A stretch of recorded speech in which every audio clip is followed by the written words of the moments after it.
नमस्कार, आप देख रहे हैं देश की बात और मैं हूं नगमा। इस वक्त की बड़ी खबर, गुजरात को नया मुख्यमंत्री मिल गया। भूपेंद्र पटेल गुजरात के नए मुख्यमंत्री होंगे। गांधीनगर में विधायक दल की बैठक में उनके नाम पर मुहर लग गई है। कार्यकारी मुख्यमंत्री विजय रूपाणी ने ही भूपेंद्र पटेल के नाम का प्रस्ताव रखा। बैठक में विजय रूपाणी के अलावा गुजरात बीजेपी के प्रदेश अध्यक्ष CR पाटिल और deputy chief minister Nitin Patel मौजूद थे। Deputy chief minister Nitin Patel अभी इस पद पर बने रहेंगे। केंद्रीय पर्यवेक्षक नरेंद्र सिंह तोमर, प्रहलाद जोशी और तरुण चुग भी विधायकों के साथ मौजूद रहे। भूपेंद्र पटेल गुजरात की घाटलोदिया सीट से विधायक हैं। 2017 में वो पहली बार विधायक चुने गए। अहमदाबाद शहरी विकास प्राधिकरण और अहमदाबाद नगर निगम की स्थायी समिति के वो चेयरमैन भी रहे हैं। आज मुझे लगता है कि विजय रूपाणी जी ने उनके बिहार को, उनके जीवन को देखकर ही भूपेंद्र पटेल ऐसे कार्यकर्ता श्री भूपेंद्र रजनीकांत पटेल, श्री भूपेंद्र रजनीकांत। अमन भाई इधर रुको, इधर आ जाओ अमन भाई। राज्य विधानमंडल का सर्वसम्मति से देखो आए इधर। भूपेंद्र रजनीकांत पटेल हमारे घाटलोडिया के जो विधायक हैं, जिनके पास एक प्रशासनिक अनुभव भी है, उनको सर्वसम्मति से चुना गया है। और गुजरात भारतीय जनता पार्टी गुजरात के विकास के लिए पूरी तरीके से प्रतिबद्ध है। माननीय प्रधानमंत्री श्री नरेंद्र मोदी जी के नेतृत्व में, माननीय गृह मंत्री श्री अमित शाह जी और हमारे राष्ट्रीय अध्यक्ष श्री जगत प्रकाश नड्डा जी के नेतृत्व में हम गुजरात के विकास के लिए सब आगे तत्पर रहेंगे। अभी तो हम 6 बजे राजभवन जा रहे हैं, राजभवन में देंगे और मुख्यमंत्री पद का अभी 6 बजे महामहिम राज्यपाल जी को ये विधायक दल का जो हमने नेतृत्व चुना है उसका पत्र हम लोग अपने पर्यवेक्षक के साथ अभी हमारे मुख्यमंत्री विधायक दल नेता का चुनाव हुआ है। वो पत्र 6 बजे हम महामहिम राज्यपाल जी को देंगे। भूपेंद्र भाई को मेरी शुभकामना। आने वाला चुनाव उनके नेतृत्व में लड़ा जाएगा। वही होगा ना जी। CM जो है उनके नेतृत्व में चुनाव लड़ा जाता है।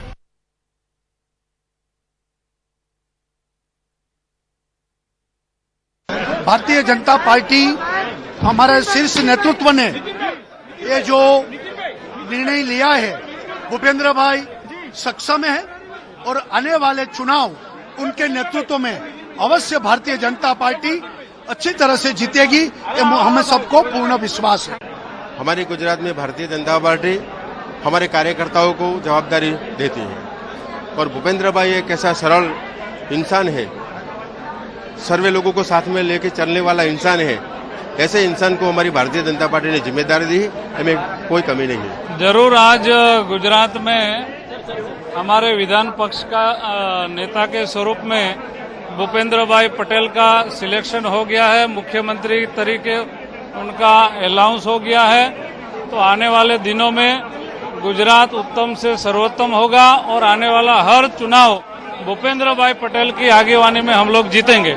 ये माननीय प्रधानमंत्री नरेंद्र मोदी जी, JP नड्डा जी और माननीय अमित शाह जी और हमारी पूरी कोर कमेटी की जो संगठन की है, वो सब लोगों ने चयन करके माननीय भूपेंद्र भाई रजनी भाई पटेल को पसंद किया है और पूरे हमारे सभी सांसद और विधायकों सबका अनुमोदन लिया गया और उनको चयन किया गया है। आने वाले वक्त के अंदर वो काम बहुत अच्छा करने वाले, क्योंकि कोविड के समय के अंदर उन्होंने बहुत अच्छा काम किया था और आने वाले जो विधानसभा की चुनाव भी रहेंगे उसमें भी बहुत अच्छा काम करने वाले हैं।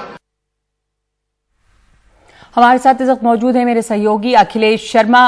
अखिलेश, भूपेंद्र पटेल का जो के नाम पर जो मुहर लगी और भूपेंद्र पटेल नए बने हैं यहाँ पे चीफ मिनिस्टर, क्या इनका नाम चौंकाने वाला है? दूसरी बात ये भी समझना जरूरी है कि जब मुख्यमंत्री बदले जाते हैं, खास करके ऐसे राज्य में जो प्रधानमंत्री का राज्य है, गृहमंत्री का राज्य है, तो जाहिर है कि एक बड़ा कारण इसका रहा होगा। कहा जा रहा है कि जातीय समीकरण जो है गुजरात में, उसमें विजय रूपाणी फिट नहीं बैठते थे। क्या कारण थे और भूपेंद्र पटेल के नाम पर सहमति किस तरह बनी या क्यों उन्हें चुना गया?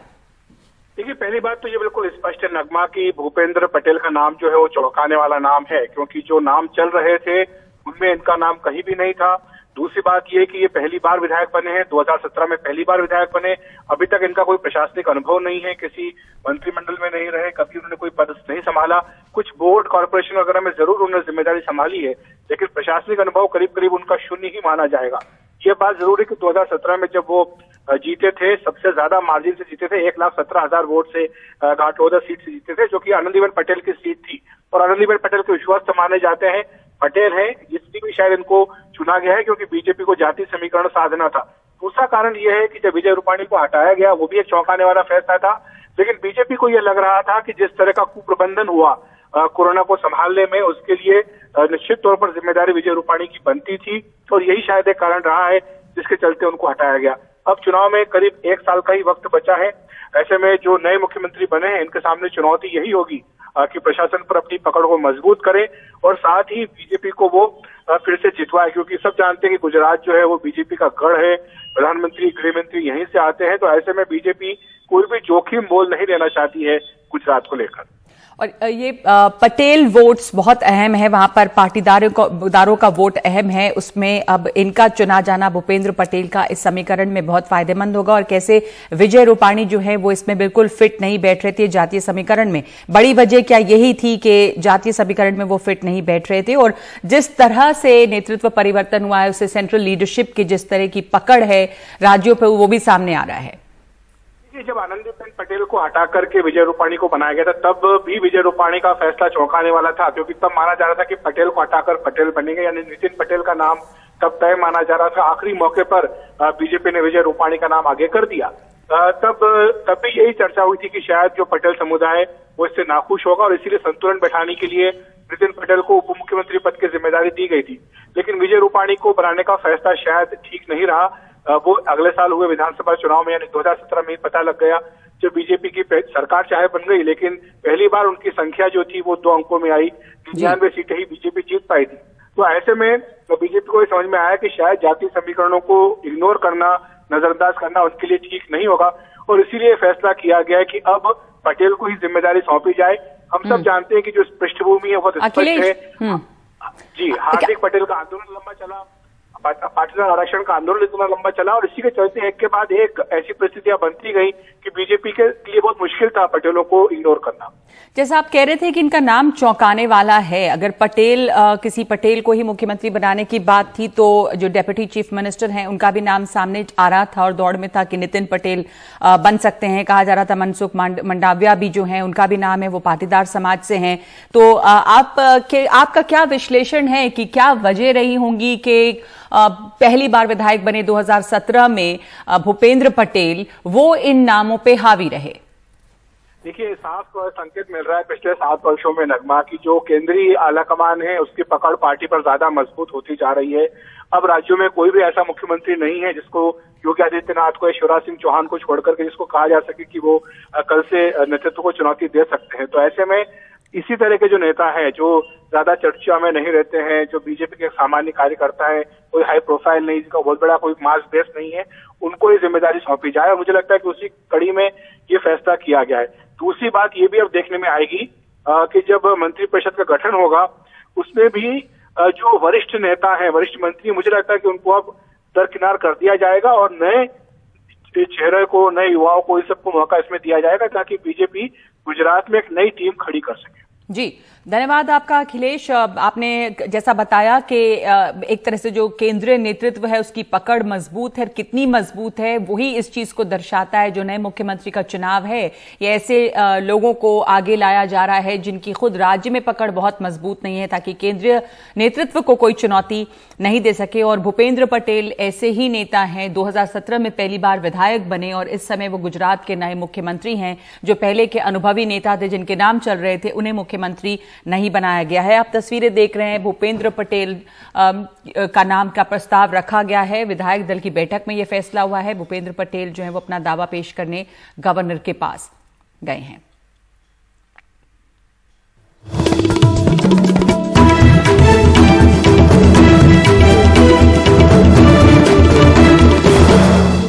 महाराष्ट्र के उल्हासनगर शहर में 15 साल की नाबालिग के साथ दुष्कर्म का मामला सामने आया है। कल्याण रेलवे पुलिस ने आरोपी को गिरफ्तार किया है। हमारे सहयोगी सोहित मिश्रा ने मुंबई रेलवे के सीपी कैसर खालिद से इस मामले में बात की है। मुंबई से सटे उल्लासनगर रेलवे परिसर के भीतर एक बलात्कार हुआ है और इसके बारे में ही बात करने के लिए हमारे साथ मुंबई रेलवे कमिश्नर कैसर खालिद हैं। सर, बहुत बहुत शुक्रिया बात करने के लिए। सर, कहीं ना कहीं पहला सवाल यही उठता है कि एक शख्स रेलवे का जो जुरिस्डिक्शन है उसमें बतौर हथौड़ा लेकर आ जाता है और एक 15 साल के बच्चे के साथ बलात्कार होता है, वो भी रेलवे प्रीमाइसेस में ही। किस तरह से आप इसे देखते हैं? क्या कुछ हुआ है अब तक? क्या कुछ जानकारी है? पहले ये आप बता दें। मैं समझता हूँ कि समाज को शर्मसार करने वाली घटना है और ऐसी घटनाएं जितनी कम हों और जिन नहीं हों तो बहुत ही अच्छा है। लेकिन समाज में अलग अलग माइंडसेट के लोग होते हैं और उसमें से कुछ ऐसे भी होते हैं जो इस किस्म के कृत्य करते हैं। मैं समझता हूँ कि एक बहुत दुखद घटना है और ये घटना इसीलिए जैसे ही हमें सूचना मिली, हमें सूचना मिलने में थोड़ा विलम्ब भी हुआ क्योंकि विक्टिम को पहले सिटी के पुलिस स्टेशन में गई थी और फिर वहाँ से उनको ये बताया गया कि ये जीआरपी के जुरिस्डिक्शन में है, रेलवे पुलिस कमिश्नरेट के हद्दी में है और वहाँ से उनको एक आदमी के साथ भेजा गया। तो जैसे ही हमारी जानकारी में ये बात आई तो सबसे पहले तो हमने ये कहा कि उसको रजिस्टर किया है और इमीडिएटली हमारे सीनियर ऑफिसर्स इसमें लग गए, स्पॉट पे गए और हमने टीम बनाई। हमने अपने क्राइम ब्रांच को इसमें इन्वॉल्व किया। हमारे डिप्टी कमिश्नर मकानदार साहब वो इमीडिएटली वहाँ पे उन्होंने विज़िट किया। हमने विक्टिम के साथ कुछ एनजीओज़ को, कुछ काउंसलर को साथ में डाला, उनके पेरेंट्स को, उनके फैमिली को हमने सूचित किया। हमने उनका मेडिकल करवाया और उससे फिर उनसे बात की। बात करने के बाद जो घटना का डिटेल्स हमें मिला है उसके हिसाब से हम लोगों ने वो प्लेस ऑफ इंसिडेंट को लोकेट किया है। इमीडिएटली हमने फॉरेंसिक टीम को बुलाया और वहाँ पे जो एविडेंसेस अवेलेबल थे उसको कलेक्ट किया गया रात में ही। और जो हुलिया हमें मिला है एक्यूज़ का विक्टिम से, उसके हिसाब से हमने अपने नेटवर्क को एक्टिव किया और हमने सस्पेक्ट को गिरफ्तार किया है और जो हमें डिटेल्स मिली है उसके हिसाब से एक्यूज़ वही हैं, ये हमें कंफर्मेशन मिल रही है। लेकिन कहीं ना कहीं जिस तरह से ये रेलवे परिसर में हुआ है, सुरक्षा को लेकर एक बार फिर से सवाल उठने लगे हैं। पिछले हफ्ते भी हमने देखा कि पुणे में किस तरह से रेलवे के ही पास वो एक और लड़की पहुंची थी जिसके साथ में इस तरह का दुष्कर्म हुआ।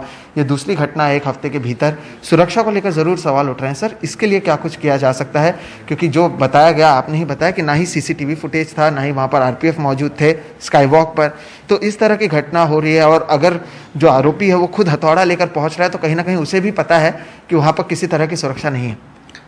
ये जो जिस जगह पे घटना हुई है ये फ्रिंज से जो FOB है जो सिटी की हद में जाके निकलती है, ये उस पर हुई है और जिस टाइम ये हुआ उस टाइम में वहाँ पे भीड़ नहीं थी। हालांकि विक्टिम के साथ उसके 2 दोस्त थे और जो एक्यूज़ है वो सिटी के साइड से उस स्काई वॉक पे आए हैं और वो बीच में उनकी मुलाकात हुई है जो ज़मीन से ऊपर है। मैं ये समझता हूँ कि हमें अपने प्रेमाइजेस को जितना ज़्यादा सेफ और सिक्योर हम कर सकते हैं करने की कोशिश करनी चाहिए। इसमें कुछ टेक्निकल सॉल्यूशंस आएंगे जैसे CCTV कवरेज है, इल्यूमिनेशन है। सर, एक सवाल ये होगा, आपने ये भी कहा कि जो आरोपी है उस पर इससे पहले भी मामले दर्ज हैं। क्या मामले दर्ज हैं और क्या अभी उसे कोर्ट पर ले जाया गया है? क्या उसकी कस्टडी मिल पाई है? इसके बारे में अगर आप बताएं। अभी हमारी टीम उसको लेके जाएगी। उस पर बॉडी ऑफेंसेस भी दाखिल हैं, उस पर प्रॉपर्टी ऑफेंसेस भी दाखिल हैं। जो प्रिलिमिनरी इन्फॉर्मेशन हमारे पास है हम उसको पूरा क्रॉस चेक भी कर रहे हैं और ये मामले उन पे थाने सिटी में दाखिल हैं। रेलवे के हद में उन पर कोई मामला दाखिल नहीं है, लेकिन बहरहाल क्रिमिनल का तो कोई एरिया होता नहीं है तो हम वो रिकॉर्ड भी निकाल रहे हैं। हम वो ये भी देख रहे हैं कि क्या उनको कन्विक्शन हुई है तो हम IPC में जो धारा 75 है जिसमें इन्हेंस पनिशमेंट की बात होती है तो हम उसको भी कोशिश करेंगे अप्लाई करने का। और अभी हमारा जो टीम है उनको कोर्ट में प्रस्तुत करेगा और हम उनका PCR के लिए रिक्वेस्ट करेंगे और हम ये चाहेंगे कि हम मैक्सिमम जो है एविडेंस जो है उसमें कलेक्ट करें। बिल्कुल, बहुत बहुत शुक्रिया हमसे बात करने के लिए। तो कहीं ना कहीं जिस तरह से ये दूसरी घटना हुई है रेलवे के अगर जुरिस्डिक्शन की बात करें उसके बीच, आरोपी को ज़रूर गिरफ्तार किया गया है, उसे अभी अदालत में भी पेश किया जा रहा है और ये भी कहा जा रहा है कि किस तरह से जो जितनी स्ट्रेंथ होनी चाहिए वो नहीं है, जो एक चिंता का विषय है। इसे लेकर क्या कुछ किया जाता है आने वाले दिनों में, ये भी देखना काफ़ी अहम होगा। मुंबई से कैमरा पर्सन संजय मंडल के साथ सोहित मिश्रा, NDTV इंडिया।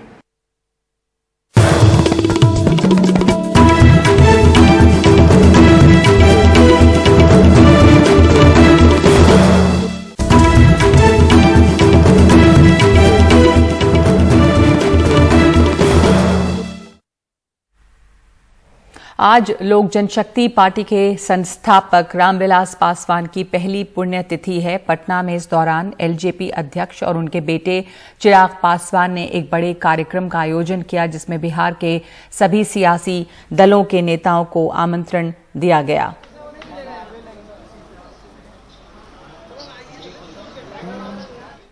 इस मौके पर प्रधानमंत्री मोदी ने चिराग पासवान को संदेश भेजकर रामविलास पासवान को याद किया। चिराग ने ट्वीट कर प्रधानमंत्री का आभार जताया और लिखा कि पिताजी की बरसी के दिन आदरणीय प्रधानमंत्री श्री नरेंद्र मोदी जी का संदेश प्राप्त हुआ है। सर, आपने पिताजी के पूरे जीवन के सारांश को अपने शब्दों में पिरोकर कर उनके द्वारा समाज के लिए किए गए कार्य का सम्मान किया है। वो उनके प्रति अपने स्नेह को प्रदर्शित किया है। इस कार्यक्रम से पहले आरजेडी नेता तेजस्वी यादव ने मुख्यमंत्री नीतीश कुमार को एक पत्र लिखकर रामविलास पासवान और रघुवंश प्रसाद सिंह की प्रतिमा लगाने की मांग की है। तेजस्वी ने ट्वीट में अपनी चिट्ठी को डालते हुए कहा है कि पूर्व केंद्रीय मंत्री स्वर्गीय डॉक्टर रघुवंश प्रसाद सिंह जी एवं स्वर्गीय रामविलास पासवान जी की राज्य में प्रतिमा लगाई जाए। आदमकद प्रतिमा स्थापित करते हुए उनकी जयंती अथवा पुण्यतिथि को राजकीय समारोह घोषित करने की मांग को लेकर माननीय मुख्यमंत्री बिहार को पत्र लिखा गया है।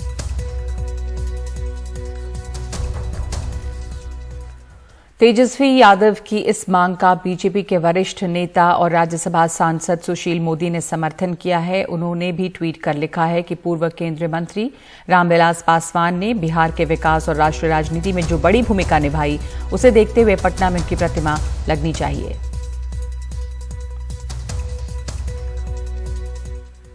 और कांग्रेस महासचिव प्रियंका गांधी 5 दिवसीय उत्तर प्रदेश दौरे पर हैं। आज प्रियंका रायबरेली पहुंची, जहां उनका जोरदार स्वागत किया गया। यहां प्रियंका ने सबसे पहले हनुमान मंदिर में बजरंग बली के दर्शन किए हैं, पुजारी से आशीर्वाद लिया। इसके पहले शुक्रवार को प्रियंका गांधी ने लखनऊ में पार्टी पदाधिकारियों के साथ बैठक की थी। यूपी चुनाव से पहले प्रियंका गांधी मंथन में जुटी हैं। हर गांव में कांग्रेस अभियान की जिलावार समीक्षा भी हो रही है। कांग्रेस सलाहकार समिति और रणनीति कमेटी ने पूरे उत्तर प्रदेश में यात्रा निकालने का निर्णय लिया है।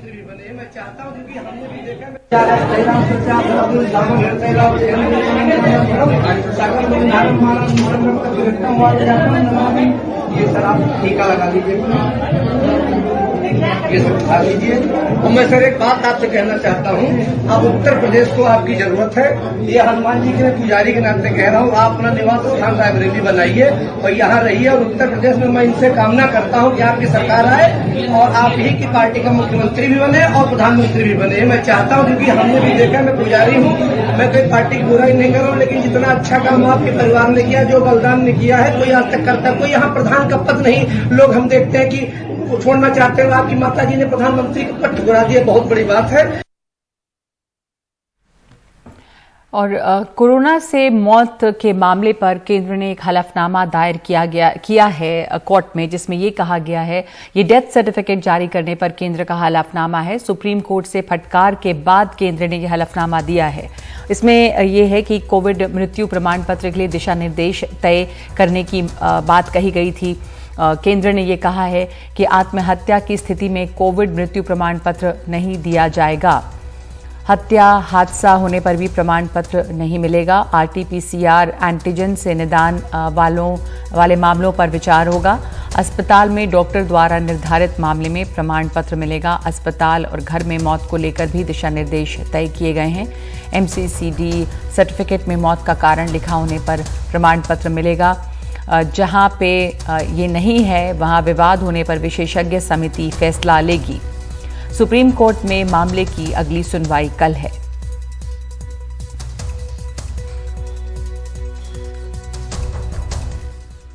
देश में पिछले 24 घंटे में कोरोना के 28,591 नए मामले सामने आए हैं और 24 घंटे में 338 मरीजों की मौत हुई है। फिलहाल देश में 3,84,000 से ज्यादा एक्टिव मामले हैं। कल देश भर में 34,848 कोरोना मरीज ठीक हुए हैं। जहां एक और मामलों में कमी आई है, वहीं संक्रमण का दर भी कम हुआ है। कल का संक्रमण दर 1.87% रहा। लेकिन केरल में पिछले 24 घंटे में कोरोना वायरस के 20,487 नए मामले सामने आए हैं और 181 मरीजों की मौत हुई है। संक्रमण दर अभी भी केरल में काफी ज्यादा है, 15% है। ये बड़ी चिंता का विषय है। केरल में पिछले 24 घंटे में 1,34,000 से ज्यादा कोरोना टेस्ट हुए हैं और 22,000 से ज्यादा लोग ठीक हुए हैं।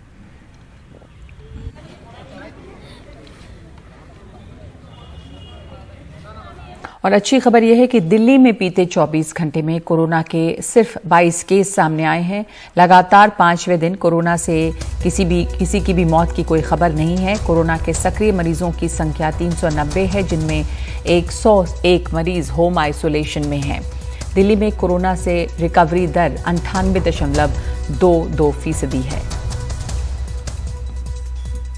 लेकिन अब देश के कई राज्यों में जहां कोरोना के मामले या कोरोना केसेस कम हो रहे हैं, उस समय कुछ राज्य ऐसे भी हैं जहां पे मामले बढ़ रहे हैं। मिजोरम में लगातार चौथे दिन 1000 से ज्यादा केस दर्ज किए गए हैं। इससे राज्य प्रशासन में चिंता बढ़ गई है। क्या कारण है कि मिजोरम में मामले बढ़ रहे हैं, बता रहे हमारे सहयोगी रत्नदीप चौधरी। मिजोरम की राजधानी ऐजॉल में बड़े पैमाने पर जांच और टीकाकरण हो रहा है। राज्य में कोविड के मामलों में तेजी आई है और 4 दिनों से लगातार 1000 से ज्यादा मामले सामने आ रहे हैं। मिजोरम में 12,000 से ज्यादा मौजूदा कोविड के मामले हैं और हफ्ते की औसत पॉजिटिविटी दर 11% है। राज्य सरकार के आंकड़ों के हिसाब से पिछले एक हफ्ते में 10% से ज्यादा नए संक्रमण बच्चों में हुए हैं। यही नहीं, 90% नए संक्रमण राज्य में ही हुए हैं। ये सब इस बात के बावजूद है कि सूबे की 57% आबादी को कम से कम टीके की 1 डोज और 25% को दोनों डोज लग चुकी हैं। प्रशासन भी मानता है कि हालात चिंताजनक है। बहुत से कारण हो सकते हैं, हम उन पर काम कर रहे हैं। राज्य के उन हिस्सों में स्कूल खोल दिए गए हैं जहां कोविड के कोई मामले नहीं हैं, लेकिन चिंताएं तो फिर भी हैं। ऐजॉल से जिलों और कस्बों में आने वाले कॉमर्शियल वाहनों की निगरानी करनी होगी, क्योंकि ऐसी स्थिति में एक मामले से भी ग्रामीण इलाकों में कई लोगों को बीमारी लग सकती है। तो आखिर मिजोरम में बढ़ते हुए कोविड मामलों की वजह क्या है? स्वास्थ्य विभाग के सूत्रों का कहना है कि बड़े पैमाने पर जांच और कॉन्टैक्ट ट्रेसिंग से ज्यादा मामले नजर में आ रहे हैं। डर है कि डेल्टा वेरिएंट की मौजूदगी से सामुदायिक संक्रमण हो गया हो। कोविड नियमों का पालन न करना भी मामले बढ़ने की एक वजह हो सकती है। मिजोरम में हर मोहल्ले में नागरिकों की एक कोविड टास्क फोर्स है। बढ़ते मामलों के बीच चुनौती ये है कि समय पर मरीजों का इलाज हो सके और सुनिश्चित किया जाए कि कोविड के नियमों का सख्ती से पालन किया जा रहा है। हमारा सामुदायिक कोविड केयर केंद्र है जो गिरजाघर में है और गिरजे की जिम्मेदारी है मरीजों के लिए खाने का इंतजाम करना। हमारे यहाँ डॉक्टर और नर्सें हैं और टास्क फोर्स मरीजों का ख्याल रखते हैं। मिजोरम में अभी आशंकित लॉकडाउन है। देखना होगा कि सरकार और कड़े नियम तो नहीं लागू करती है। ऐजॉल से रत्नदीप चौधरी की रिपोर्ट, एनडीटीवी इंडिया।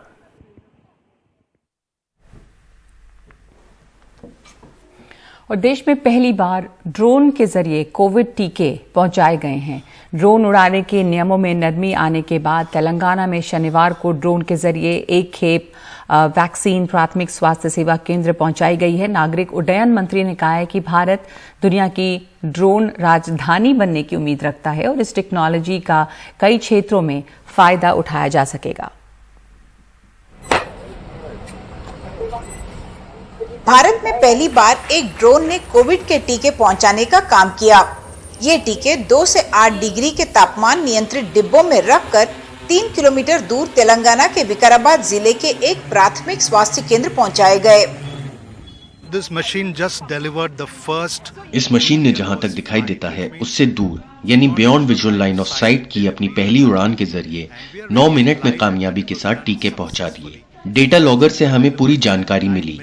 चिड़ियों से ना टकराए उसके लिए इसमें एंटी कोलिजन है। केंद्र सरकार के ड्रोन उड़ाने के नियमों में ढील देने से ये मुमकिन हो सका। अगले 2 महीनों में इंटरैक्टिव एयर स्पेस का देश भर का नक्शा बदल जाएगा, जब देश भर में ड्रोन उड़ाए जा सकेंगे। इससे स्वास्थ्य सेवाओं का ही नहीं बल्कि कई और उद्योगों का भी फायदा होगा। तेलंगाना की मेडिसिन फ्रॉम द स्काई परियोजना के तहत 8 समूहों से कहा गया है कि वो स्वास्थ्य सेवाओं का सामान पहुंचाने की अपनी क्षमता का प्रदर्शन करें। इस बात की बेहद खुशी है कि तेलंगाना ड्रोन टेक्नोलॉजी का इस्तेमाल करने में सबसे आगे है। मेडिसिन फ्रॉम स्काई देश की एक अहम परियोजना है। ये तो बस शुरुआत भर है, पहला कदम है। दवाएं, खून, टीके, अंग प्रत्यारोपण और कानून व्यवस्था ये सभी के काम आएगी। ड्रोन से दूर दराज इलाकों में जल्द दवाएं, टीके आदि पहुंचाने वाकई में बहुत फायदेमंद साबित हो सकता है। विकाराबाद से कैमरा पर्सन नागराजू के साथ उमा सुधीर, एनडीटीवी इंडिया के लिए।